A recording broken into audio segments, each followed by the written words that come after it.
Arratsaldeon, kaixo ikasleok. Momentu honetan aurkeztuko dizuet zein den zure etxeko bihotz elektrikoa gaian, taula elektriko ulertzen, gai honetan sakontzeko oinarrizkoa klase teoriko baten eman izuenez, hau sakontzeko egin behar dituzuen lanak, bale? Hau ebaluazio osoan zehar izango da eta egin beharko duzue. Oantxe esango dizuet zer egin behar duzuten.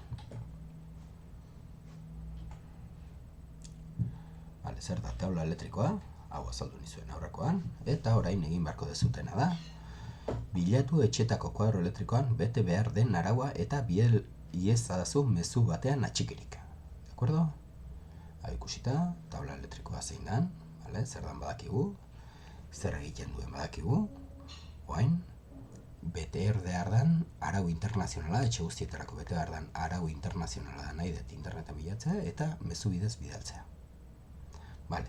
Zer gehiago, basikoak begiratuaz, nahi dut bilatzea eta bidalitzea YouTubeen agertzen dan eduki sortzaile baten linka, gainkarga eta zirkuitu laburren arazoak etxez etxe konpontzen dabilen adibideak azaltzen dituena.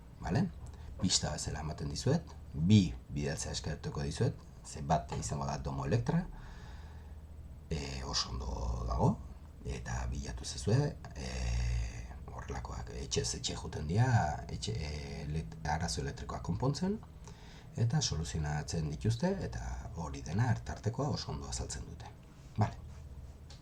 Ondorengo lanak egin beharrekoak, zure etxean hauetako bakoitza non dagoen erakusten eta albada akzionatzen. Hemen dauzkezue, 4. 1. Interruptore orokorra automatikoa, interruptore diferentziala, interruptore automatiko txikiak eta lurra hartzeko barra. Egin beharko dezute kuadroa etxekoa ireki, eta hauetako batea zein dan azaldu, bideo bat eginez, zein dan azaldu, eta akzionatzen saiatu zaitezte. Ondorengo bideoan.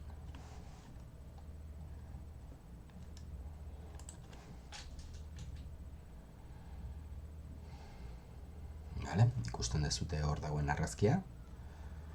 Hori da funtzionamendu zehatza, hemen azaldu beharko dezute. Aurkezpen digital bat, hemengo marrazki hau, recorrido de la energia elektrika azaltzen den marrazki horreta esplikatzen, ondo aurkezpen digital bat nahi dugu, klase osoarentzako. Ondoren, segurtasuna etxean, nahi dut egitea zuek infografia bat arrisku elektriko eta segurtasun neurri gehiago azaltzen dituena hemen dauden ohiko arrisku elektrikoak eta segurtasun neurriez gainera. Oso garrantzitsu delako elektrizitatean gauza hauek jakitea, dauden arriskuak jakitea. Mantentze lanetan, nahi dut egitea zuek prebentziozko mantentze lanak. Ireki etxeko kuadro elektrikoa eta ezer ikutu gabe azaldu zure kuadro elektrikoaren egoera. Guzti hau bideo batetan grabatzea nahi dut. Eta aholkuetan, etxe bizitza zaharrentzako kontuan hartu beharreko ez aurkezpen digital bat prestatzea nahi dut. Zuek aukeratu zein aurkezpen digital, zein modelotan. Baina hemen daude etxe bizitza zaharretan kontuan hartu beharrekoak,